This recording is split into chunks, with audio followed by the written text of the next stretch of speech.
என்ன சிவா அதெல்லாம்? என்னக்கா, நாங்க வர்றது உங்களுக்கு பிடிக்கலையா? நாங்களும் உங்க கூட கோவிலுக்கு வந்து சாமி கும்பிடணும்னு நினைக்கிறது தப்பாக்கா?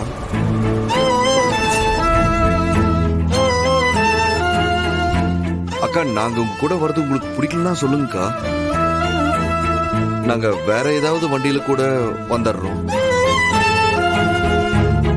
அக்கா, ஆனா நாங்க கோயிலுக்கு வரக்கூடாதுன்னு மட்டும் சொல்லாதீங்கக்கா. நான் அப்படி சொல்லல சிவா. நான் அப்பவே உங்களை வரதுன்னு சொன்னேன். நீங்க தான் ஏதோ ஸ்கூல்ல ஒர்க் இருக்குன்னு வர முடியாதுன்னு சொல்லிட்டீங்க. ஆனா இப்போ திடீர்னு இப்படி வந்து நிக்கிறீங்களா? அதனாலதான் நான் கேட்டேன். அக்கா, இதுக்கு காரணம் ஐலிதான்க்கா. அக்கா, எனக்கு என்ன பத்திலாம் எந்த கவலையும் இல்லக்கா. ஆனா ஐலி என்ன நம்பி வந்தவ. அக்கா, இவளுக்கு கிடைக்க வேண்டிய எல்லா மரியாதையும் கிடைக்கணும்னு நான் நினைக்கிறேன்க்கா. நாங்க வீட்டுக்கு தெரியாம கல்யாணம் பண்ணிட்டோங்கிற ஒரே காரணத்துக்காக என் ஒய்ஃபுக்கு கிடைக்க வேண்டிய மரியாதையும் அங்கீகாரமும் கிடைக்காமலே இருக்கு.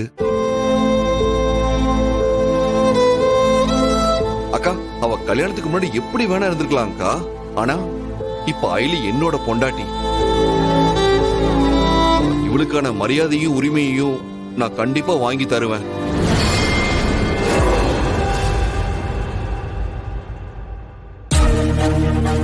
இந்திரா, இவன் என்னென்னமோ பேசி நம்மள எல்லாம் ஏமாத்தி கோயிலுக்கு வர பாக்குறான்.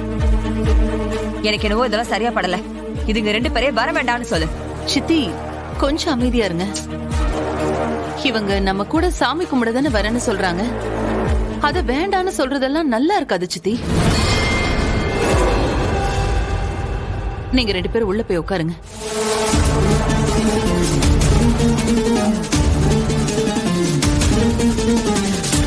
ஐலி, உள்ள போ.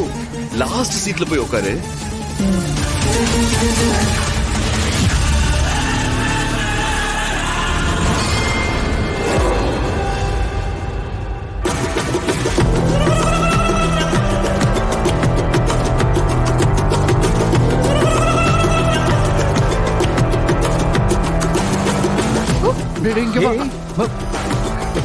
வா வா வா வா வா வா.